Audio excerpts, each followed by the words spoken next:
So quickly, I'll come to the topics and all this thing. The fundamental, this is the fundamental level of masterclass, wherein we'll revisit the fundamental of brand and marketing so that we, as SME business owners, can actually take cognizance and sort of start implementing things at our end itself. That's the whole objective, that each one of you can actually take those learnings back to your business and implement without much of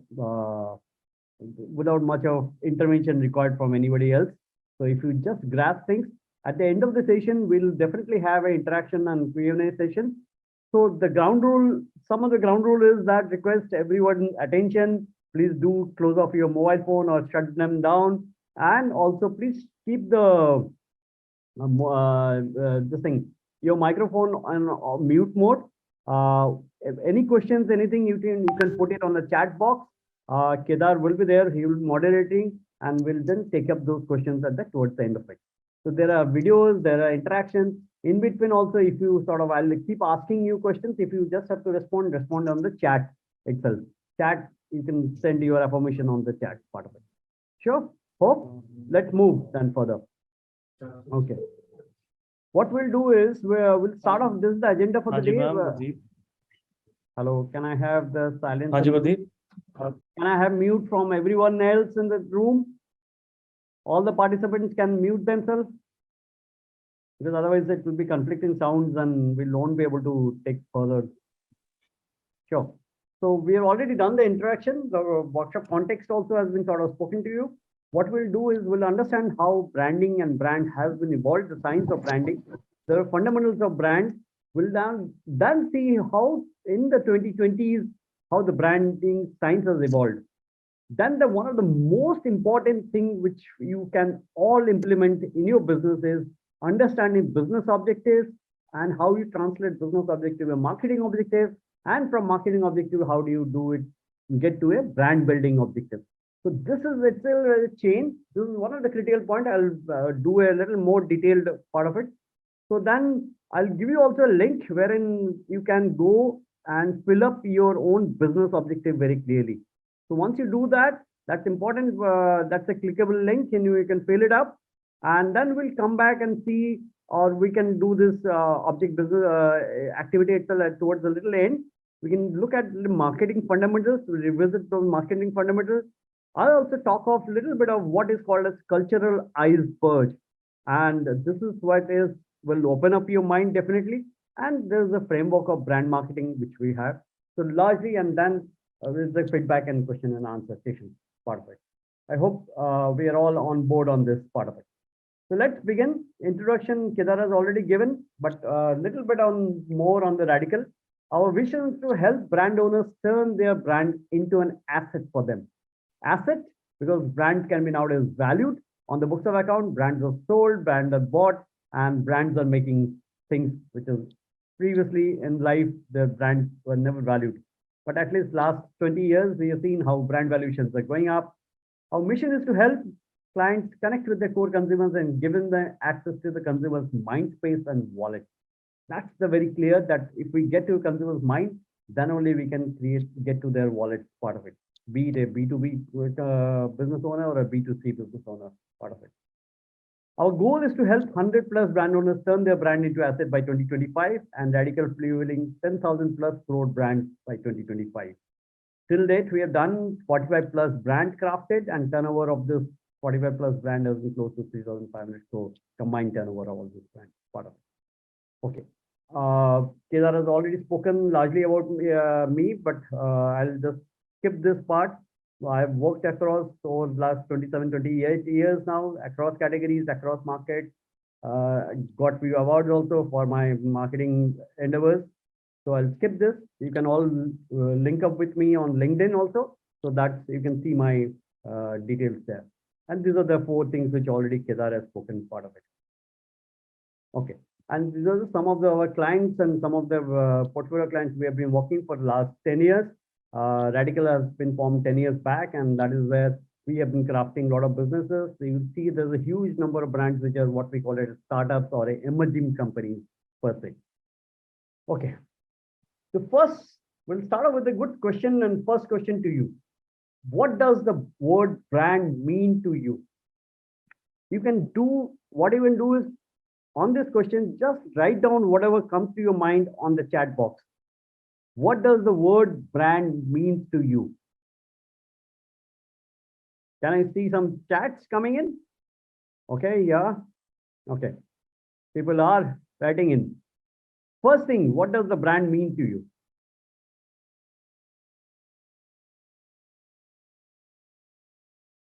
Oh, yes, little gradually coming up. People are, okay. Okay, I'll decipher or we'll get to it. Yes, some of you are right. Two direction, we'll get going. So what we'll understand is, what is the brand? How does it work? Is it a cost or an investment? Because a lot of business owners generally typically marketing branding seems like a cost, but we'll see whether it's a cost of business. Will it work for my business? Because I'm a small business, I'm medium-sized business.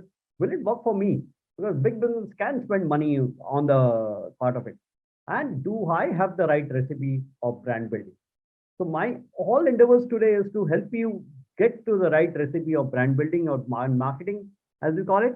So let's keep ourselves, our ears and listening open. We'll see how branding as a science has evolved over the centuries, actually. It started in Indus Valley civilization and Chinese civilization, where branding or the clan, it's all started with some amount of symbols. The clan started putting in symbols which is to identify the clan itself.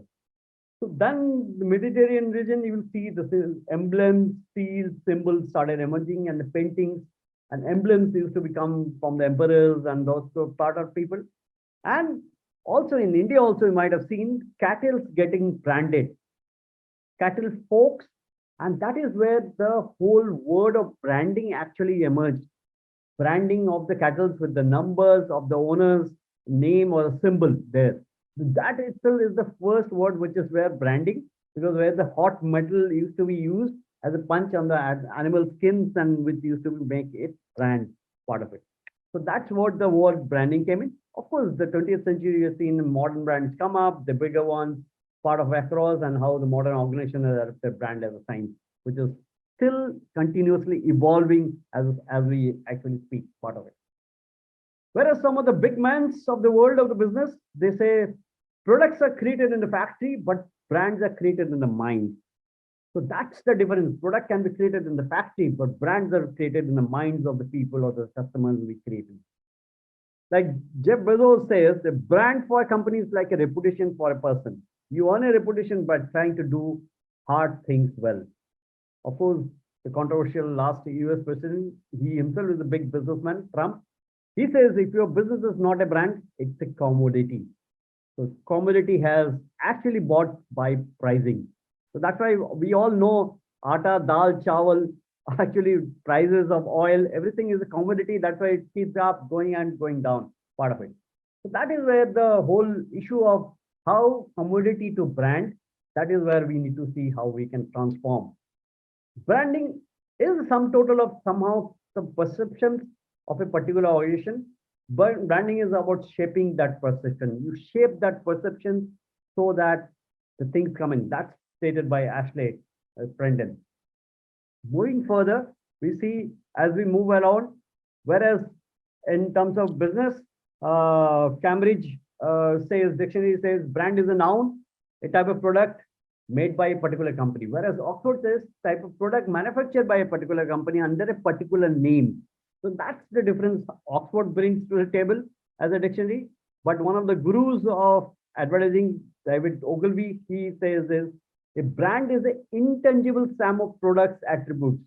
The name, packaging, price, its history, reputation, and the way it's advertised. It's all coming together is called a brand.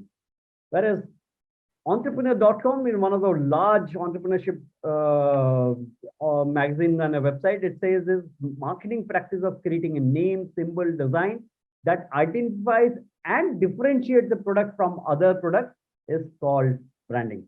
That is the definition of them, of the people experts. Anyone can identify this brand in India? They can, if they can quickly identify, they can unmute and say that name.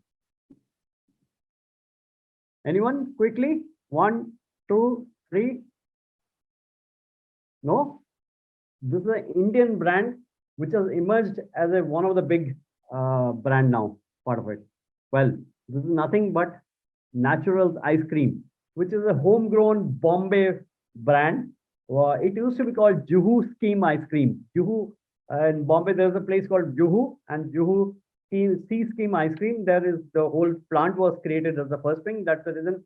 And it is the first brand of ice cream which had a really differentiated brand they created. Naturals today is across the cities, across the part of it. When Mr. Kamath actually started this brand, he had a very clear idea that I'll create ice cream, but there will be differentiated, very well differentiated. What is the differentiation? He said this very clearly, my ice creams will have natural fruit. Those natural fruits will be used in the ice cream, not just flavors. Natural fruits itself will be the part of the ice cream. That's why the name Naturals, he crafted it as part of it. That was the first step of what he thought to be different than the ice cream available in the market. The first point of differentiation was that. Suppose what happens is when he, as a manufacturer, Mr. Kamath starts saying, hey, this ice cream is made with real fruit, and he starts selling this to others. That's basically a basic form of marketing.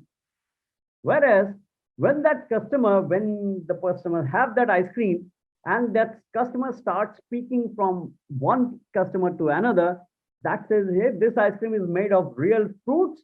That's where there is mouth to mouth or word of mouth advertising, which happens between the people to people. So then what happens when the customer, after customers start believing that, oh, this natural ice cream has real fruit, because they believe, because they taste, and there's this confirmation that, oh, this ice cream has the actually natural fruit. That belief is the branding actually in the minds of the customer. That belief is the actually ice creams with natural things, that's equates in the mind as the key part of the branding in the mind of the customer. So finally, if you have to look at the brand concept and the core messaging, that which is actually derived from vision, brand message, awareness, the keywords around your brand, trend, slogan, design, direction, values. This all concept creates into a brand part of it. So I'll give you an Indian brand, which is sort of over the years, last 15, 20 years, you all know. Everybody, there is one, they call it as Kent, Sabse Shuddh Pani. People will talk of Kent because a few words, they have created a strength of this brand part of it. Amul, everybody will start as butter, practically. But Amul makes a lot of products practically. But why butter? Because butter has been advertised, utterly, butterly, delicious. The butter has been the key flagship product they've advertised, part of it. That's why this, when they talk of this, are all expression through logos, campaign, website, video, jingle, customer service even. So even if you go to a natural ice cream outlet, the first thing is you can do is taste the ice cream with a little spoons there. So that is also an important tool of customer service to make you remember the brand. So there are actions of the brands is also important in creating the brand, not just the name and logo, but all customer service, the process, everything encompasses the brand and the remembrance in the mind of the customers, part of it. So finally, the whole question is that when my brand or my business is known in the mind of the customers, they remember it. That is where I achieve my branding as a status of my part. And the larger number of sort of customers I have been able to achieve, that's what is the part of it. But with the advent of the digital world, what has happened? So many things has come alive now. We are so much exposed to everything. So there are so much of digital marketing, inbound marketing, website strategy, digital strategy, storytelling. Everything is coming up as a jargon and seems like one confusing to another. So what we'll do is we'll sort of decipher them in a very, very simplistic manner in next few slides. Of course, we'll take a little bit of punch from Dilbert.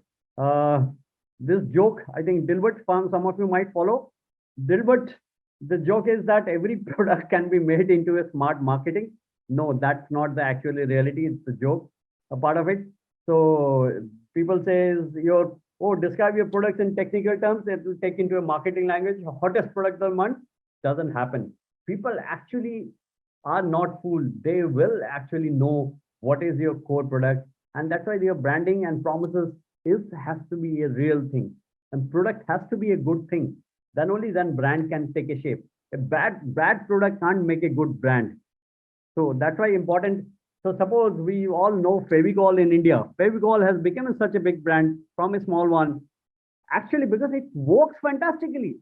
That's why it has been able to create such a big stick in the mind, part of it. Okay. So now what we'll do is we'll take a look at the branding definition in the 2020 and how things happen. This is one of the fields of fantastic video which actually defines the whole part. Just take a look and hear the sound of this part of it.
I hope everyone got the definition now of what branding constitutes now in modern day. You can put your responses on the chat box. If you have got it fantastically on through this video, I generally love this video. So branding does have benefit for businesses, big, small, medium, micro, any businesses branding does have. Of course, customer recognition, loyalty, credibility, and it also gives confidence to the team and the people behind the brand. Consistency, it gives the consistency, it helps you develop a brand equity and also helps you attract good talent to your brand. Sometimes you will, as a small entrepreneur, you might find your people actually leaving and joining a bigger company because that's the brand attraction they have for bigger companies. So, and also branding also is also about shared values, bringing a culture and values. That's one of the key benefits when you actually carve your brand and sort of craft your brand fully part of it. Okay. So moving further, what we look at is one of the critical process of how to go about all this in the step. And this is the most critical one. I'll stop in between also if required in this, but this is one of the most critical one. Where how do you actually arrive at a right branding or right marketing strategy and how does all things come alive together part of it. So please take a note of this. If you have pen, paper nearby, please do take a note of that very clearly. Okay. So it all starts from your business vision and mission. This is one of the most critical aspects of all brand marketing, not just brand marketing, also about your existence of your organization. Please do sort of take a minute back, understand if you have already crafted, very good. But if we have not done a vision mission, so vision exercise is very, very one of the important tool on your journey of a business. So do that. And vision is a larger qualitative statement. Also, mission is how do you arrive at that vision? So vision is where do you want to go? And mission is how do you go? Which path you take? That's the mission part of it. Okay, and this is a qualitative statement.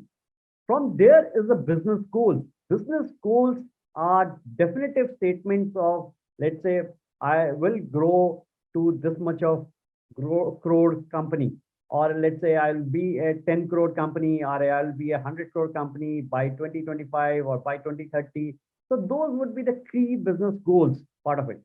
And when you break down those business goals into a number of years or number of months or number of weeks, and those are your sales goals. Because when you break down sales goals is very, very important to have. And once you have a sales goal and business goal might say sales goal, business will say 100 crore. But how do you arrive at 100 crore in a year? You have to break it down by months. Once you break it down by months, let's say 8 or 9 crore a month, you will know exactly how do you go about your 8 or 9 crore in a month. So to get to that 8 or 9 crore, then you define your marketing goals. So how will I get my 8 or 9 crores? Suppose you are already sitting around 5 or 6 crores, then you might say is, okay, from my existing this sort of business, I'm already getting 5 or 6 crore. What else I should do to get to my other deficit of 3 crore? What all I want to do? So that it becomes your marketing activity goals part of it. What else will fetch you or how will it fetch you is that additional 3 crore for the month part of it. Once you define those goals, then you define how you go about it, more specific terms as a marketing objective. Every month, let's say we'll send 15, let's say 15 communications to our existing customers, and also we'll launch every month, we'll do one campaign to get new customers. So that could be part of your marketing objective there. And the marketing objective is translated into a marketing strategy. How will you do that? Is the marketing strategy. What all will you communicate? How will you communicate? When will you communicate? These are all part of marketing strategy. And then the tactics. So all part of it, whether I do Facebook, I use LinkedIn, or whether I use any other medium, direct mailers, or I do TV advertising. Those are all part of marketing tactics, actually. So that's why it's important to have your complete business vision, mission to a marketing tactics very clearly let down or written down in your system. Once you write down all this, you are very clear in your mind how will you go about it. I hope this funnel is very clear. Is this clear, or should we discuss this in a little bit? Anybody any doubt? We can quickly take one question now. Sir, I have a question on marketing, the difference between a marketing goal and the marketing objective. Okay, marketing goals and marketing. Okay, goals are much more quantified, where we'll say is numbers come in, and objectives are qualitative statements out of those numbers. Let's say if I have to marketing goal could be that I want to increase my market share by 5%. That could be one of the marketing goals. But how will I increase my market share by 5% is the how getting defined in the objective bit part of it. Okay, let me tell you, next slide, I'll take you a little more specific on defining those goals. Okay, so business goals, I will define the business goals first in the next slide. So business goals could be examples given out here. It'd be some businesses might say my business goal is to survive this year. Last 2 years, we have seen people that survival itself was a goal. Or some business might define growth. I have to grow by X percentage, that or by X years. Or some business say, okay, I've been growing, but now I have to look at my profit maximization. My profits are very thin. So my profit maximization could be a business goal. Market share, as I was saying, market share is another way.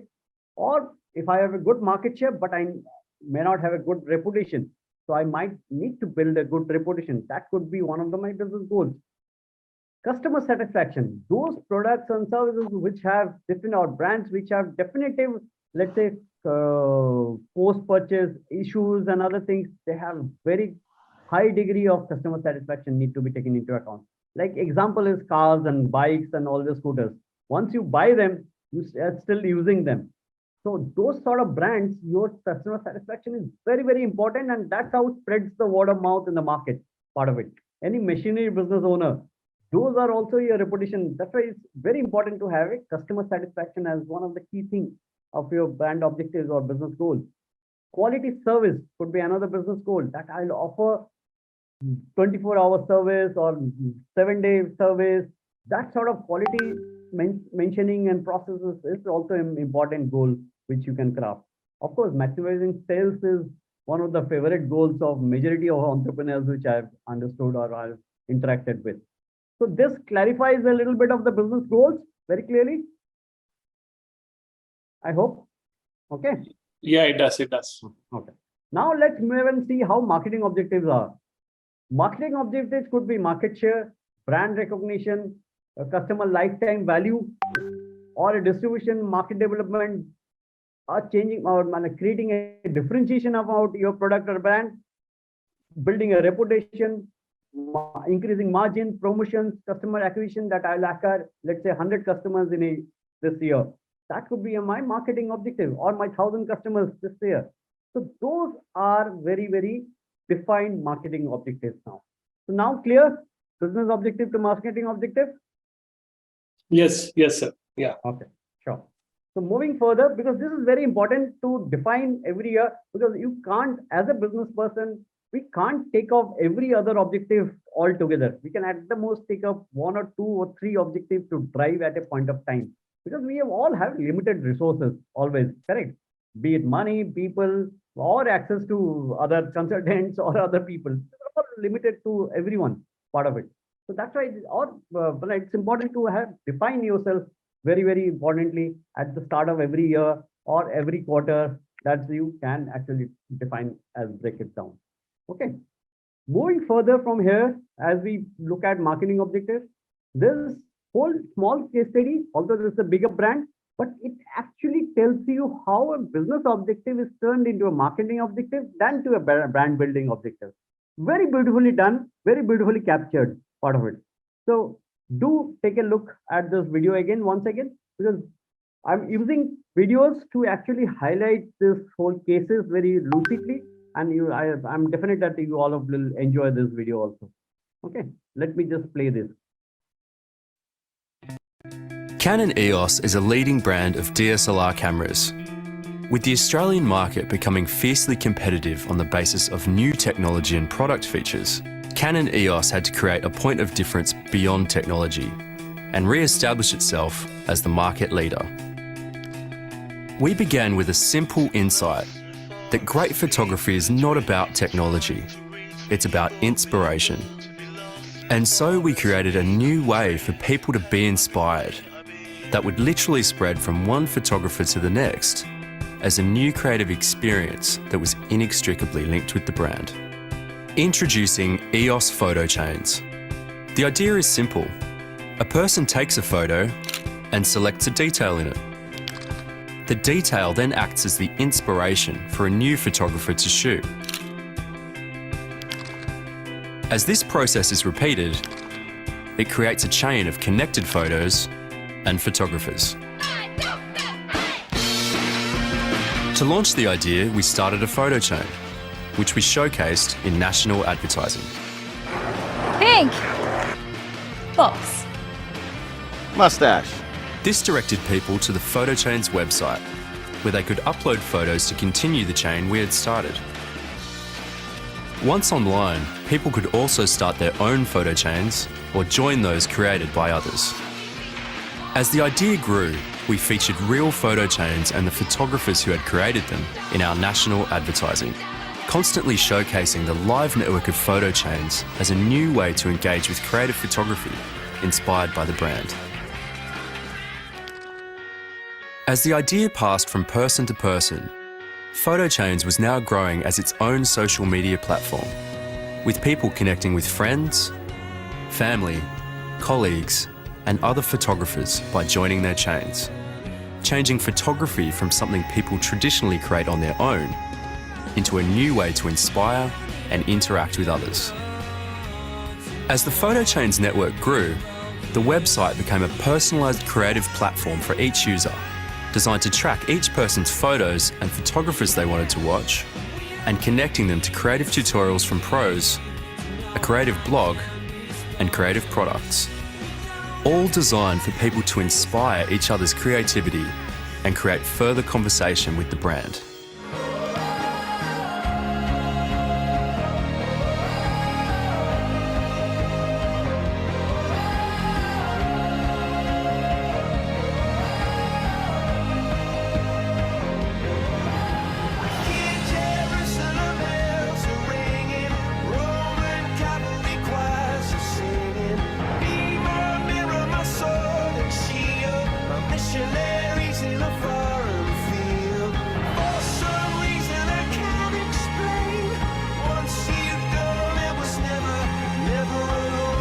In a market competing through technology, Photo Chains has firmly differentiated Canon EOS as the brand that stands for creative inspiration.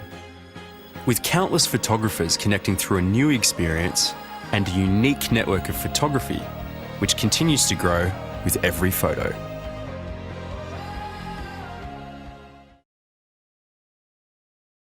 Well, I hope this case study actually gave you a little how the challenge, the market, marketing objective, and how the things have been changed to that of a brand building, and how the whole then transformation of gaining market share happened in part of it.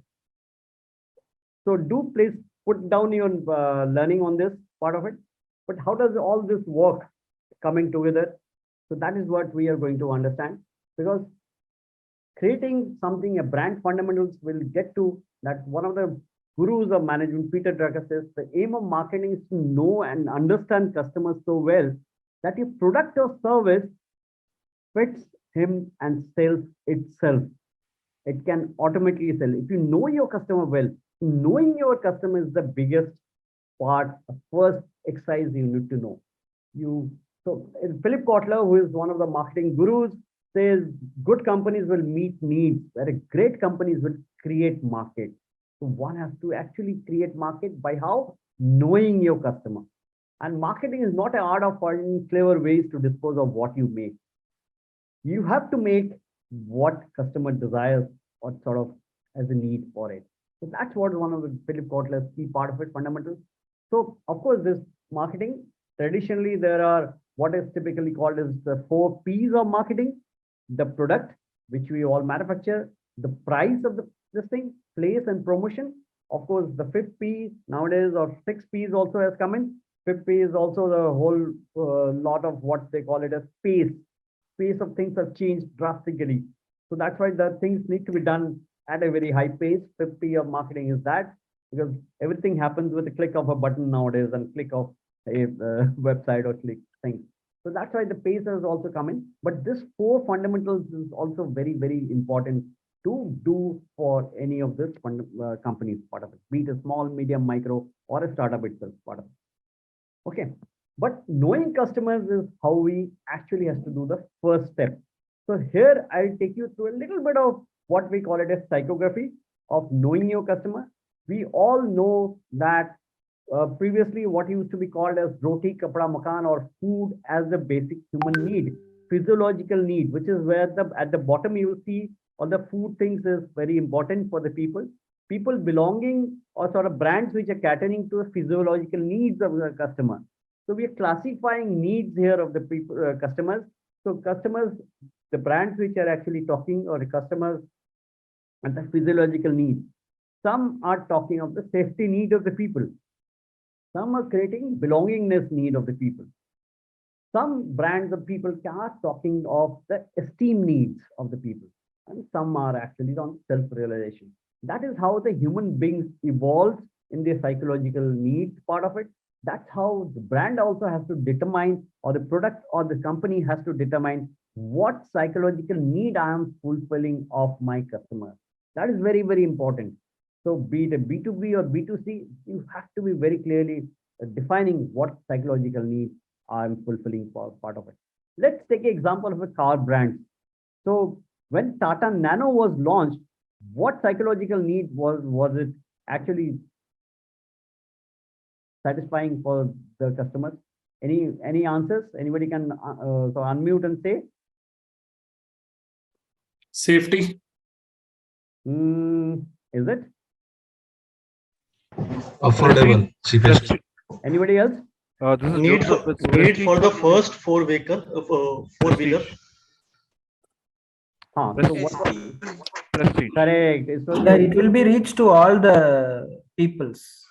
All the people to correct. But what was the psychological need it was fulfilling of all people? Affordable, cheap.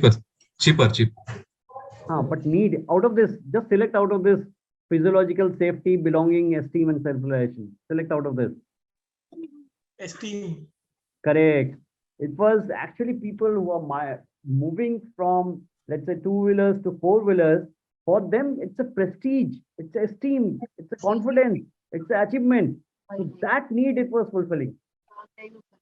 It's nothing to do with pricing, huh? So that's why it's important that what psychological need you are fulfilling for your customers is very important to know. Let's take another car example. That Volvo. Volvo is a car brand. It's a costly. What need does it fulfill? Yes. Safety. Volvo is all about safety. Somebody else speaking there. Can you please mute yourself if you are speaking to somebody else or you're on your phone? Okay, that's right. Volvo is very clearly safety, whereas Nano was actually fulfilling the esteem need. But could it fulfill? It may not have been able to fulfill the complete need of the psychographic need. That's why it didn't click with the target audience to that extent, part of it. Anyway, so those details will get in, but understanding your customer's need and what need I am fulfilling is the first step. So I hope all of you as a business person, as a business owner, will be able to mark that need first. So do write it down in your pen and paper today itself, which need you are fulfilling this in terms of Maslow. Maslow is a very well-known psychologist who created this Maslow's hierarchy of needs part of it. It's taught to all the psychology students also, even in class 11th and 12th now, part of it. Okay, moving from here, once you have defined your psychological needs of customer which we are fulfilling, then you can actually look at basic, another fundamental, which is called marketing segmentation. How do you look? Because there are every customer, there are a large group of customers also, but how do you see who are my customers? You have to define your customers very clearly. A lot of the business owners say, my product sells among all.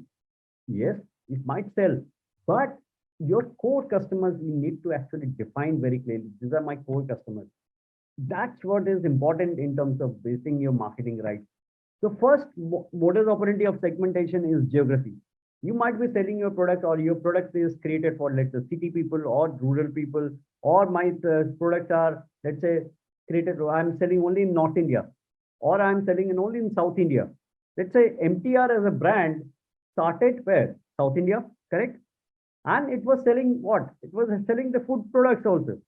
But it is also a hit, very high hit in not just in North India and West India. It's also available in international markets also now, MTR as a brand. And MTR food products, masalas, everything, if you see. But they started with South India as a key focus part of it. So that's why they importantly, as geography becomes one of the key things, town, city, region, communities, size. So all this you need to define first, which geography I'll be selling my product, part of it. Of course, because of distribution challenges, everything, we generally tend to do that. First is geography. Then is demography. What age group, gender, or let's say even religion, income patterns, those my product customers would be. Nano was actually targeted at people who will migrate from, let's say, two-wheelers to four-wheelers, correct? And their income pattern could have been, let's say, annually 5-6 lakhs a year, or 7 lakhs or 8 lakhs a year, or that even it could be had been a little lower also, 3 to 5 lakhs a year also. So defining that is also important. What my core customers would be, the languages, their income pattern, the religion also. It's important to define who my customer will be very clearly. And these are my core customers, part of it. Then is the psychographical need. Psychographical need could be motivators, emotions. What emotions? Nano failed because it didn't fulfill the emotion fully, completely. Emotion of owning a car was very high. But what happened is it couldn't establish a emotion. I'm upgrading to a car, but people felt that I'll be looked up down on this car if I buy, because it's a substandard product to them. It came as very, very substandard product to them. That was one of the key issues.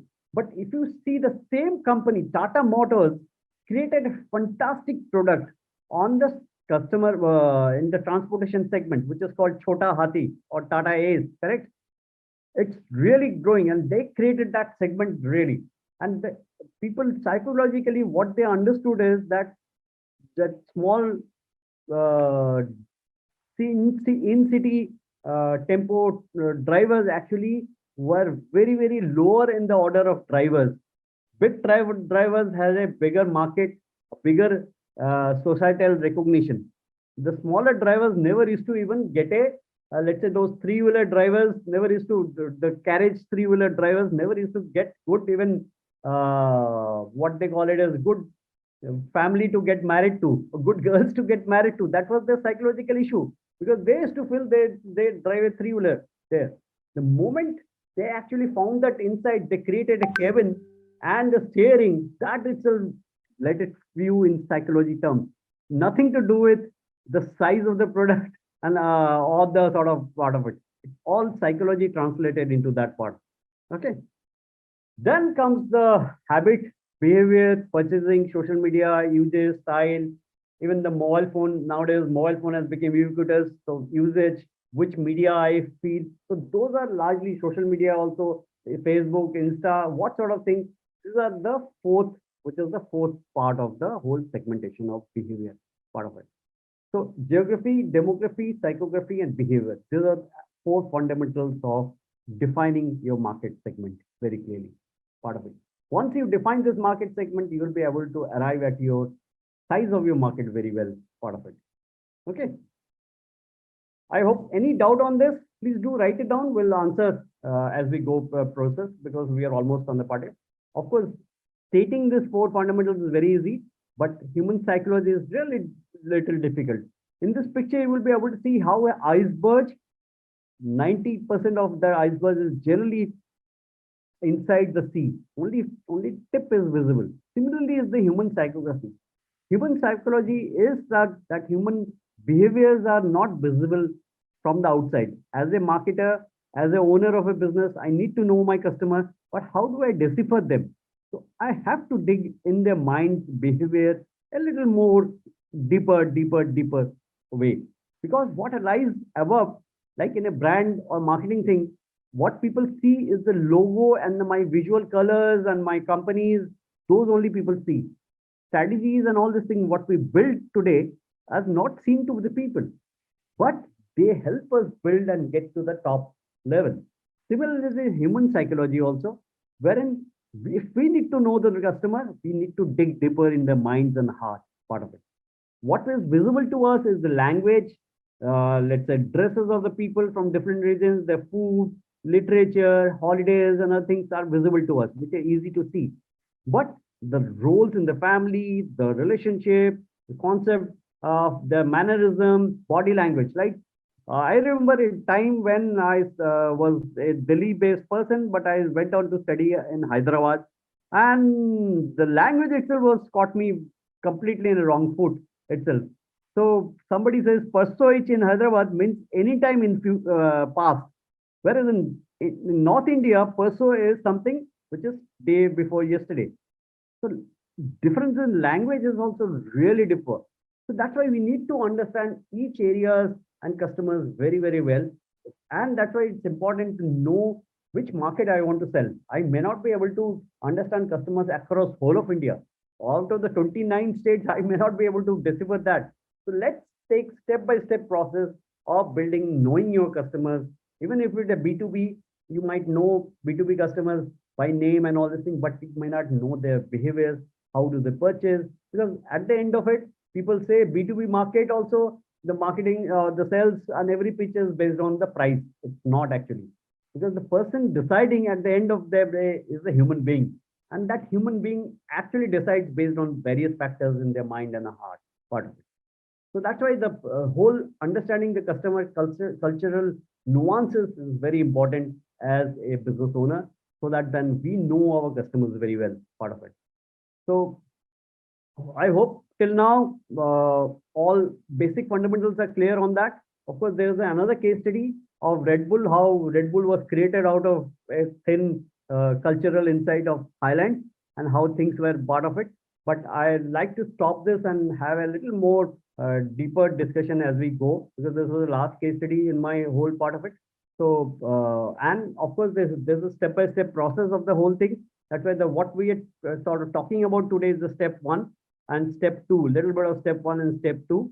And then step 3, 4, 5, 6 can be easily taught over a period of time once you as a business person go in part of it.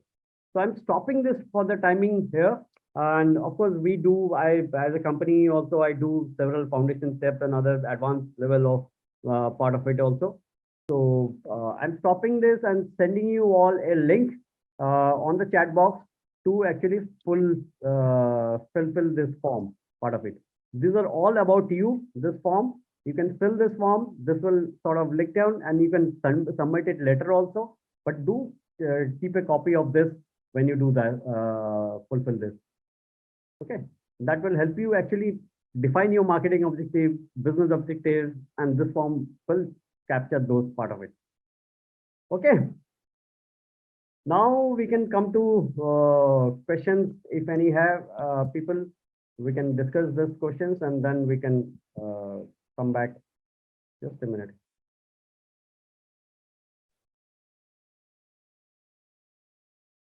Anybody, any questions? This is Joseph. I have a question. Joseph, where are you from? I'm from Bombay. Okay, and what do you do? Actually, I am into HR tech sales. Okay. And also have a business advisory firm. Okay. Okay. Okay.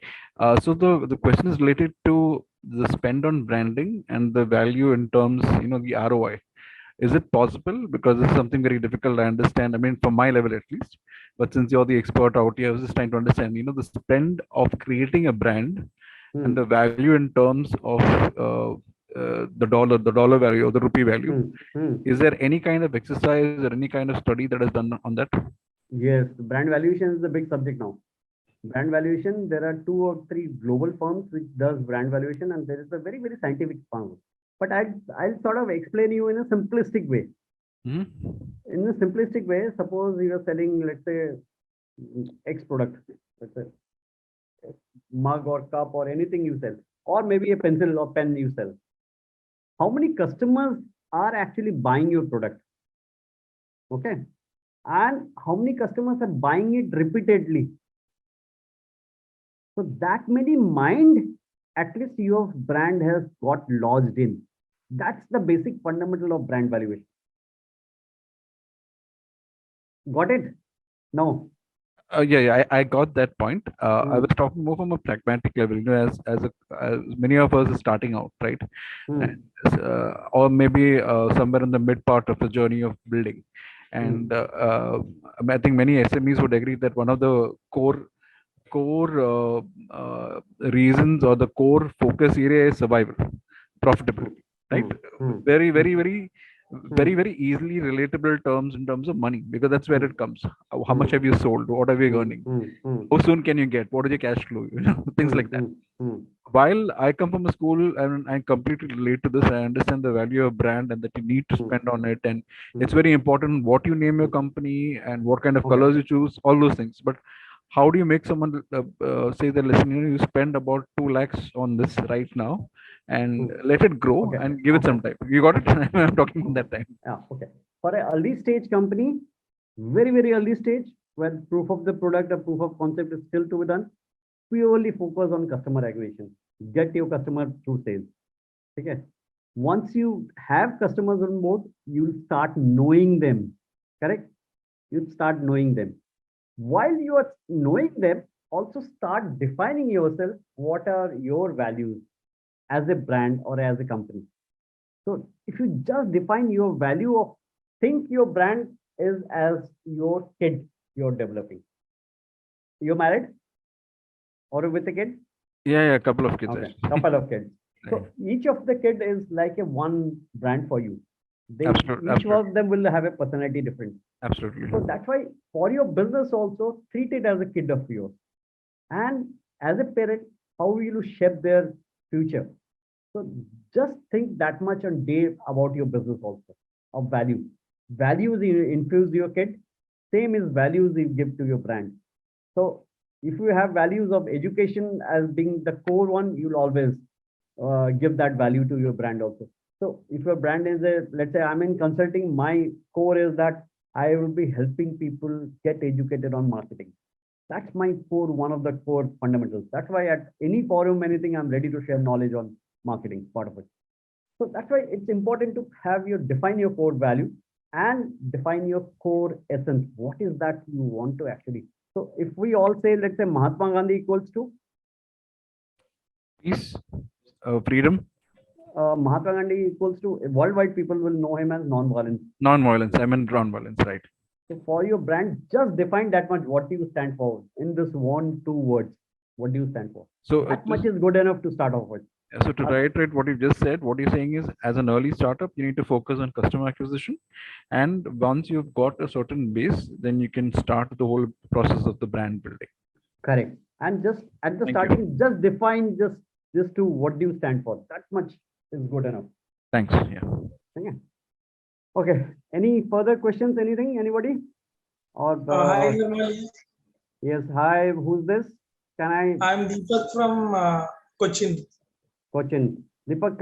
Okay. Sure. Let me just put it to speaker view. I'll be able to see. Or okay. Okay. Deepak, tell me, Cochin, what do you do? I work for a frozen food brand. Okay. We are one of the first ethnic food producers, ethnic food brand in India. Okay. Ethnic food brand. Okay. So, yeah, actually, my question is that we have launched a retail chain in Kochi, and we haven't started our branding process such. So we are confused whether to build our brand in supermarkets or rather go with the retail chain outlets.